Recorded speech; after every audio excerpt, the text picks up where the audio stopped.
What if I told you that one of the best guides to power, leadership, and just plain old human nature was written 400 years ago? Well, today we're diving into Francis Bacon's amazing essay of ambition.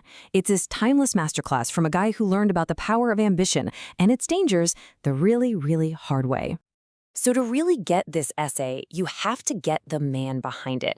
See, Francis Bacon wasn't some philosopher locked away in an ivory tower. No, this guy was a political animal. He was a brilliant statesman who climbs his way up through the incredibly treacherous courts of Queen Elizabeth I and King James I. And by 1621, he had made it. He was at the absolute top, holding one of the most powerful jobs in the entire kingdom. And then, bam, it all came crashing down. In a swift, brutal political hit, Bacon was accused of corruption. He was stripped of his office, and his public life was basically over. And that devastating fall from grace, that's the whole key to this essay. He wrote of ambition not as some theorist, but as a survivor, someone who had seen with his own two eyes how the very thing that builds a career can be turned into a weapon to destroy it. So that's the big question we're tackling here. What can we possibly learn from a man who flew so incredibly close to the sun only to get completely burned? Bacon's essay isn't just some abstract philosophy. It's wisdom that was hard-won, forged in the fires of both unbelievable success and, well, catastrophic failure. Okay, so let's get into Bacon's central idea. For him, ambition wasn't simply a good thing or a bad thing. He saw it as this powerful, fundamental force of human nature, something that you had to understand and manage, not just praise or condemn.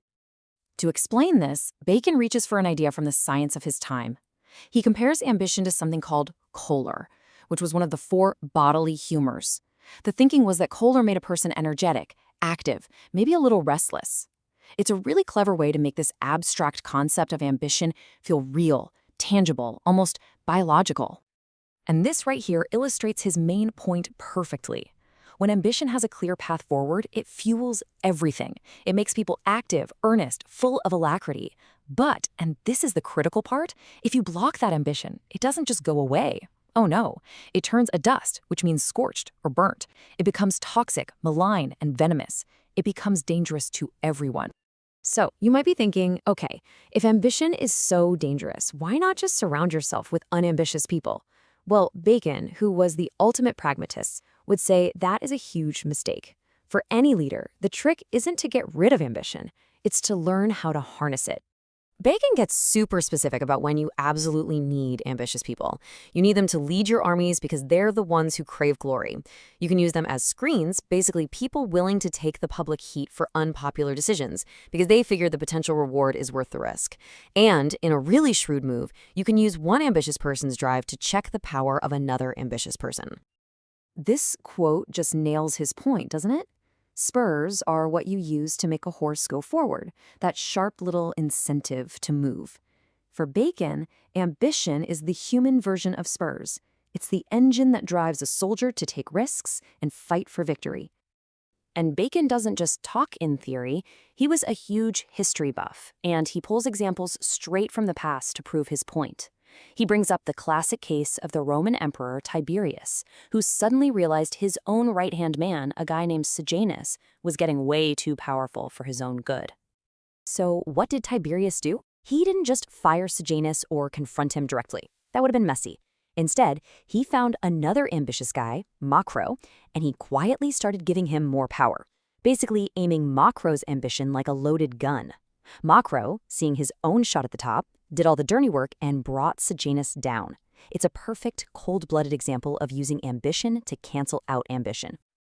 But look, using ambitious people is absolutely playing with fire. So if you're gonna have them around, and Bacon says you must, then you absolutely have to know how to control them. And luckily, he gives us a pretty clear-eyed guide on how to keep this dangerous force in check. The answer, according to Bacon, is a constant system of checks and balances. A smart leader should never ever let one ambitious person rise up without a rival. You have to pit them against each other, control their access to you through favorites, and even shake up the whole power structure by promoting unexpected people. It's a nonstop game of political chess. And here's the psychological genius of his advice. A leader must never be predictable. By constantly switching between showing them favor and then showing them disapproval, you keep the ambitious person totally off balance, in a constant state of uncertainty. They can never get comfortable enough to start plotting because they never truly know where they stand. It's incredibly effective, but it's also a chilling look into the lonely calculus of power. Now, I know what you might be thinking. This all sounds like some dusty old court intrigue from 400 years ago. But Bacon's wisdom is shockingly relevant. Let's connect these old ideas to the world we're all living in right now. I mean, just think about it. The ambitious vice president who's gunning for the CEO's job, the political staffer trying to get more influence, the startup founder trying to crush a rival. The dynamics are exactly the same. Managing ambitious team members, balancing rival departments, channeling all that competitive energy for the good of the company. This is the daily, often invisible work of modern leadership. Bacon also makes this really vital distinction about the kind of ambition we're talking about. There's a harmful, petty kind of ambition, where someone has to be the smartest person in every single room and they disrupt things just to look good. But then there's a noble ambition, the drive to be the best among other talented people. And this is the type of ambition that Bacon really respected. The desire to excel in a field of experts raises the bar for everybody.